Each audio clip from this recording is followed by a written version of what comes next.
please subscribe and don't forget to press the bell icon to get notified whenever we upload a new video.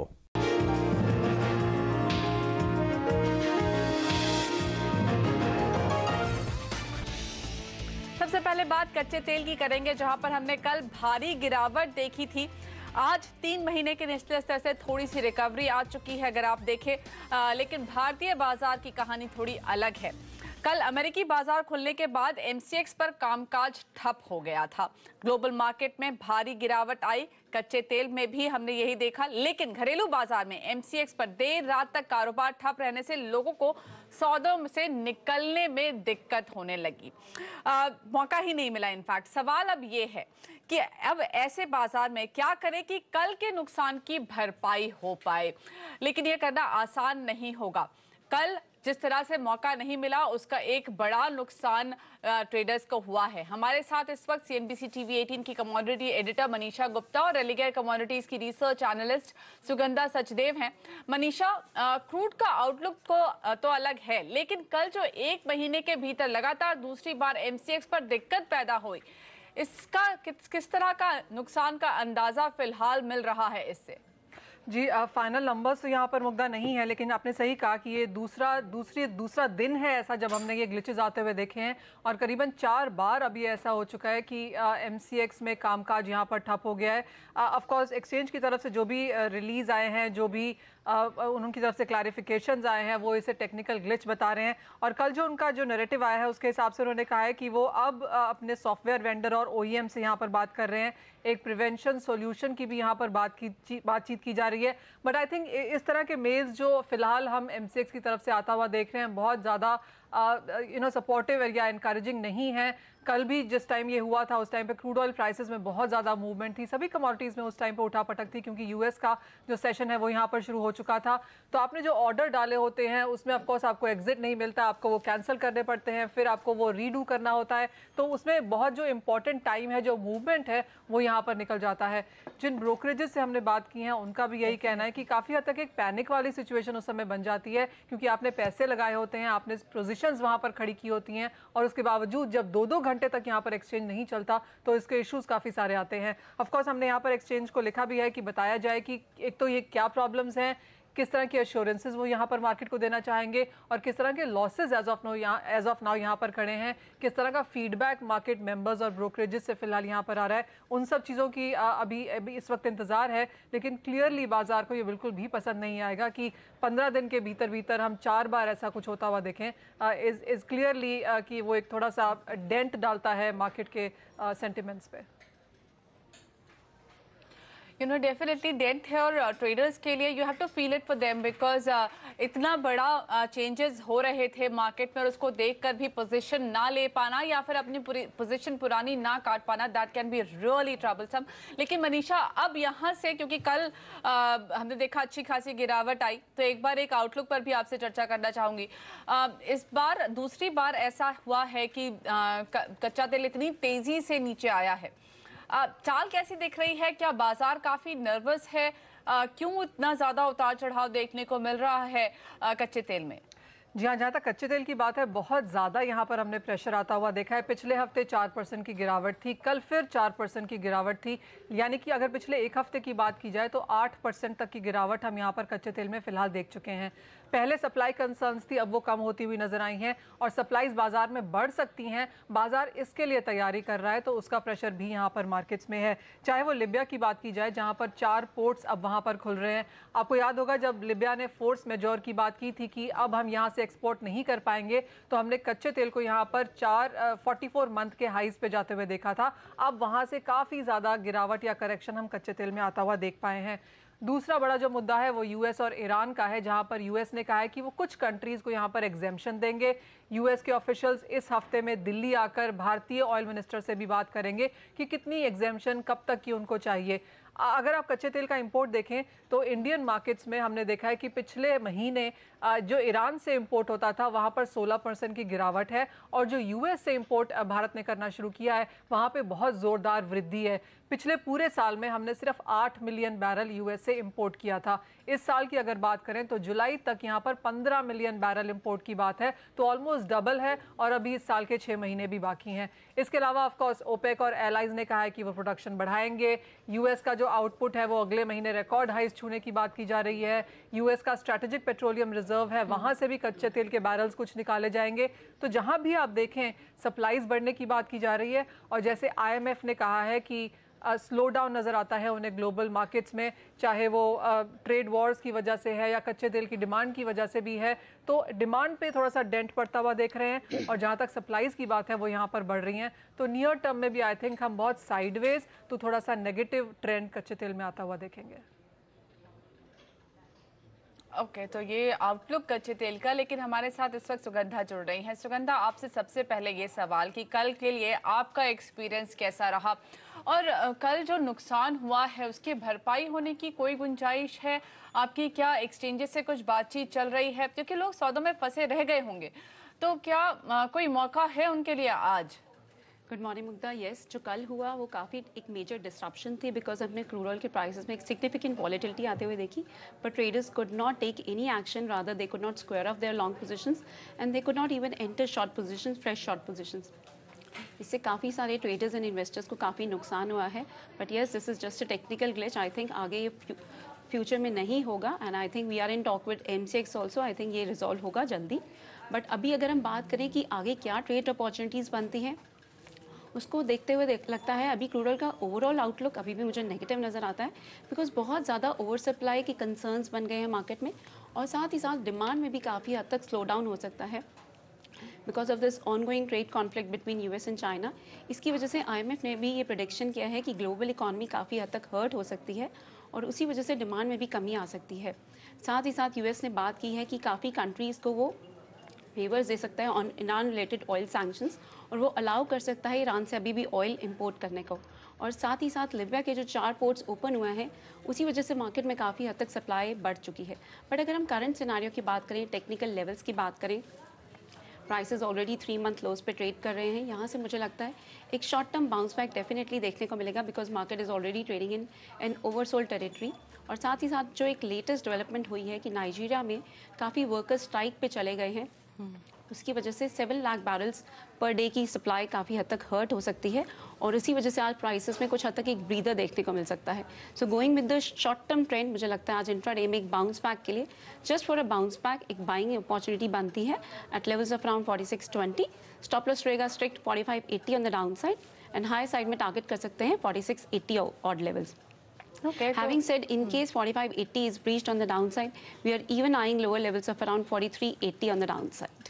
Okay, तो 4580 काफ़ी अहम level है, तो वहाँ stop loss लगा लीजिए। अगर वो ब्रेक होता है तो वो और ज़्यादा दबाव में आ सकता है। लेकिन सुगंधा, डायरेक्शनली आपको क्या लग रहा है? क्योंकि गोल्डमैन सैक्स ने क्रूड पर दोबारा $80 का टारगेट दिया है, क्या लगता है वाकई $80 तक जाता हुआ देख रही हैं आप? It would be towards the end of year. In fact, Goldman Sachs ने भी यही मेंटेन किया है कि rather than this summer, they are expecting $80 per barrel mark by the end of this year. All because जो Iran के अभी weavers की बात हुई है, but overall ईरान की प्रोडक्शन 2/3 तक हर्ट हो सकती है और ईरान से जो ऑयल परचेजेस हैं वो काफ़ी हद तक कर्टेल होंगे बिकॉज वाशिंगटन यही चाहता है कि वहाँ से ऑयल इंपोर्ट्स ऑलमोस्ट ज़ीरो हो जाएं। बट अभी जो कंट्रीज़ काफ़ी हद तक ईरान के ऑयल पर डिपेंडेंट हैं उनको वेवर्स की बात चल रही है, but towards the end of this year जो ईरान की सप्लाई मार्केट से कट डाउन होगी उसकी वजह से वापस से मार्केट डेफिसिट सिनारियो में जा सकती है और यही एक मेजर फैक्टर रहेगा जिसकी वजह से वापस से ऑयल प्राइसेस $80 बैरल मार्क को टेस्ट कर सकते हैं। बट मुझे लगता है it will still take time. अभी शॉर्ट टर्म ट्रेंड नेगेटिव हो गया है। Sell on rallies overall strategy रहेगी just for an intraday bounce back. आज बाइंग कर सकते हैं बट ओवरऑल ट्रेंड मुझे नहीं लगता प्राइस 4950 मार्क को in the immediate near term break कर पाएंगे। राइट, तो बेसिकली कच्चा तेल वैसे थोड़ा सा डाउन ट्रेंड में दिखाई दे रहा है, लेकिन आज के लिए आपको एक बाउंस बैक की उम्मीद में एक कॉल ले सकते हैं आप बाइंग का। लेकिन स्टॉप लॉस जैसा कि सुगंधा ने कहा जरूर फॉलो करेगा 4580 का। लेकिन चलिए आप आगे बढ़ते हैं, चने की बात करते हैं क्योंकि चने की कीमतें पिछले सिर्फ 4 दिन में 400 रुपए तक उछल गई हैं। भाव पिछले 8 महीने के ऊपरी स्तर पर जा चुका है। हाजिर में चना 4200 रुपए के पार जा चुका है। ये सपोर्ट कहां से मिल रहा है और कितनी तेजी टिकाऊ है, ये बताने के लिए हमारे साथ दाल मिल एसोसिएशन के प्रेसिडेंट सुरेश अग्रवाल और एंजल कमोडिटीज के अनुज गुप्ता जुड़ रहे हैं। आप दोनों का बहुत बहुत स्वागत है। सुरेश जी, सबसे पहले यहाँ आपसे सवाल ये है कि चने की चाल काफी तेजी देखने को मिली है, क्यों यहाँ पर तेजी आई है और क्या आपको लगता है आगे और कीमतें बढ़ेंगी? नहीं, नमस्कार। देखिए, तेजी आने के 3-4 कारण हैं। एक तो हमारा फ्यूचर मार्केट जो है काफी दिनों से इसमें अप डाउन नहीं हुआ था, तो अभी इस समय फ्यूचर मार्केट काफी इसको पिकअप कर रहा है। और दूसरा कारण ये है कि हमारे मध्य प्रदेश में काफी बारिश हो रही है। मध्य प्रदेश, राजस्थान में, पूरे इंडिया में बारिश की कमी है, मगर मध्य प्रदेश, राजस्थान में काफी बारिश है। तो जो इंटीरियर है, किसानों का माल आता है नियमित चना हुआ अनाज मंडियों में आना कम हो गया, इंडस्ट्रीज में कम हो गया, क्योंकि जगह जगह आने जाने के साधन डिस्टर्ब हो गए हैं, तो आउटले एकदम घट गई है। और दूसरा क्या है कि मटर की डिमांड जो है बढ़ती जा रही है, तो मटर के सपोर्ट में चने की डिमांड बहुत बढ़ रही है। तो जब चने की डिमांड की, दाल की, उपभोक्ता की डिमांड बढ़ती है, तो भी 3-4 रुपए का फायदा हो जाता है। तो ये 3-4 कारण के कारण चने में तेजी है। मगर जिस दिन मध्य प्रदेश और राजस्थान सरकार चना बेचेगी, उस दिन इसमें बाजार कुछ नीचे आएगा। मगर आज तो आवक घटी है। सरकार के पास में लगभग 30 लाख मैट्रिक टन चना स्टॉक के 4-5 राज्यों में। तो इन सब बातों को ध्यान रखते हुए अभी पब्लिक में चना आना कम हो गया, इसलिए बाजार पिकअप करता जा रहा है और बाजार अच्छी दिशा में जा रहा है। मगर इसमें एक बड़ी बात जरूर है कि जो सरकार को लाखों रुपए का घाटा हुआ था मिनिमम सपोर्ट प्राइस में, उसमें भी राहत मिलती हुई राज्य सरकारों को मिल रही है। और ये चने के लिए एक समर्थन मूल्य पे आना, ये भी अच्छी बात है। समर्थन मूल्य पे मेंटेन होना चाहिए, ताकि किसान अगली फसल जो आएगी रबी की, दिवाली के बाद, उसमें बोने में आगे बढ़े, इंटरेस्ट ले, उसका मन हो। अगर सपोर्ट प्राइस पे चना देगा तो किसान इस फसल को बोने में रुचि देंगे। ऑलराइट, अनुज, आपकी क्या सलाह है चने पर? लगता है तेजी आगे जारी रहेगी? मुग्धा जी, गुड मॉर्निंग। देखिए, अभी गवर्नमेंट की तरफ से एक्सपोर्ट इंसेंटिव भी आया है, वो भी एक थोड़ा सपोर्टिव है। और साथ में अगर हम देखें तो कहीं ना कहीं जो एमएसपी बढ़ा है, उसका सबसे बड़ा फैक्टर यहाँ देखने को मिला है। हमें लगता है कि अभी जो ट्रेंड पॉजिटिव ही रहेगा। हालांकि टेक्निकल चार्ट्स पर अगर देखें तो भाव अभी ओवरबॉट में है, तो हमारी स्ट्रेटेजी बाय ऑन डिप्स की रहेगी। मीन्स अगर भाव नीचे करीबन 4120 के अराउंड मिलते हैं तो बाय 4000 का टारगेट करीबन अगेन 4300 तक देखने को मिल सकता है। तो ओवरऑल ट्रेंड पॉजिटिव है, तो ट्रेंड के साथ ही रहना चाहिए। ऑलराइट, तो यहाँ पर चने में पॉजिटिव कॉल दे रहे हैं अनुज। जिन्हें लगता है 4120 के आसपास आप खरीदारी करके चल सकते हैं 4300 के टारगेट के लिए। 4000 रुपए के आसपास यहाँ पर आपको एक स्टॉप लॉस लगाना है।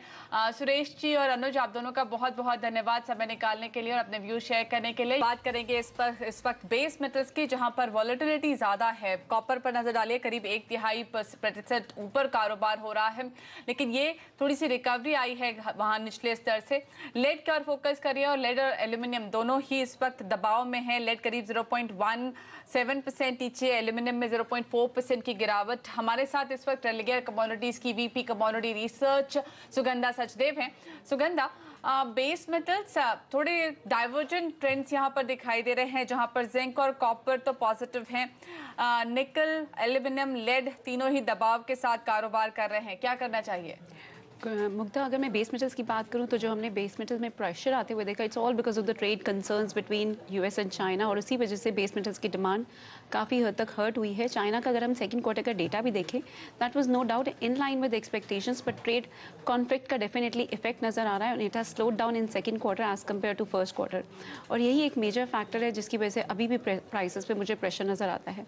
मैं लेड की बात करूँ तो prices have already breached the crucial support of 158, और प्राइसेस अभी भी मुझे लोअर नजर आते हैं, लोअर ट्रेजेक्ट्री की तरफ एज करते हुए नजर आते हैं। आज इंट्राडे सेशन में at levels of around 149.30 short positions build कर सकते हैं। स्टॉप लॉस रहेगा 150.80 एंड डाउन साइड में टारगेट कर सकते हैं 147 ऑड लेवल्स। वहीं निकल की भी मैं बात करूं तो निकल की भी मैं सेल ऑन राइज की ही कॉल दूंगी at levels of around 945। Short positions build कर सकते हैं। स्टॉप लॉस रहेगा 957। डाउन साइड में टारगेट कर सकते हैं 925 odd levels. Having said 920 would act as a very crucial support for nickel. और वहीं फिलीपींस से काफ़ी हद तक एक्सपोर्ट कर्टेल हुए हैं, इस वजह से मार्केट में वापस से लोअर लेवल्स पर एक रीबाउंड देखने को मिल सकता है। That will be a supportive factor for निकल प्राइसेस। वहीं कॉपर की बात करें तो प्राइसेस लुक क्वाइट ओवरसोल्ड, जहां ऑलमोस्ट 1 ईयर लोज को टेस्ट किया है प्राइसेस ने। मुझे लगता है यहाँ से एक शॉर्ट टर्म में बाउंस बैक डेफिनेटली देखने को मिल सकता है, as prices have taken a strong support at levels of around 460 और मुझे लगता है आज इंट्राडे सेशन में भी प्राइसेस 419 के लेवल पर सपोर्टेड रहेंगे। एट करंट लेवल्स ओनली 422 के लेवल्स पर बाइंग इनिशिएट कर सकते हैं। स्टॉप लॉस रहेगा 419, हायर साइड में टारगेट कर सकते हैं 428 टू 429 ऑड लेवल्स। राइट, लेकिन इसी के साथ अब गोल्ड और सिल्वर की भी बात करेंगे, जहां पर हमने आज रुपए में मजबूती से सोने पर दबाव देखा है, वहीं चांदी भी काफी छोटे से दायरे में कारोबार कर रही है। सुगंधा, सोने और चांदी को कैसे ट्रेड करना चाहिए इस वक्त? गोल्ड की बात करें तो prices have already slip to 6 month lows, जहां प्राइसेस अगर मैं कॉमिक्स की बात करूं तो they are finding some support at levels of around 1236 to 1237। अगर हम ETF होल्डिंग्स की बात करें तो we have seen significant outflows coming from gold और इन्वेस्टर्स इनफैक्ट गोल्ड को काफ़ी हद तक डंप कर रहे हैं। It's the 8th consecutive week जहां ETF होल्डिंग से हमने आउटफ्लोज आते हुए देखे हैं। अगर हम इस टाइम करंट सिनेरियो की बात करें तो मेजर फैक्टर जो गोल्ड के प्राइसेस को सप्रेस कर रहा है that's the demand for dollar. और अगर हम डॉलर इंडेक्स की बात करें वहीं पे सारी सेफ हेवन डिमांड आ रही है। In fact gold has failed to garner any safe haven demand at this time when जहां जियोपॉलिटिकल अनसर्टेनिटी चल रही है, ट्रेड कॉन्फ्लिक्ट काफ़ी हद तक एस्केलेट हो रहा है, but still gold is not inviting any buying interest at this point of time. But मुझे लगता है अभी प्राइसेस शॉर्ट टर्म में 1236 टू 1237 मार्क को होल्ड करेंगे at least for a short term perspective. यहाँ से एक रीबाउंड देखने को मिल सकता है। डोमेस्टिक मार्केट्स की भी बात करूँ तो 30,000 मार्क एक साइकोलॉजिकल सपोर्ट की तरह एक्ट कर रहा है। मार्केट की काफ़ी हद तक नज़र रहेगी US Fed chair Jerome Powell की फर्स्ट कांग्रेशनल टेस्टिमनी, जहाँ काफ़ी हद तक एक्सपेक्टेशंस बनी हुई हैं कि उनका स्टैंस हॉकिश रहेगा और इस साल फर्दर 2 रेट हाइक्स हो सकते हैं and that is the major factor जिसकी वजह से मार्केट स्लाइटली नर्वस है। But yes, I would still like to take a contrarian call और गोल्ड के प्राइसेस में आज मैं लॉन्ग पोजीशंस एडवाइस करूंगी at levels of around 30,020। Long positions build कर सकते हैं but one needs to be very cautious and keep position slightly light. Stop loss रहेगा 29,915 on the down side, high side में target कर सकते हैं 30,200 to 250 odd levels.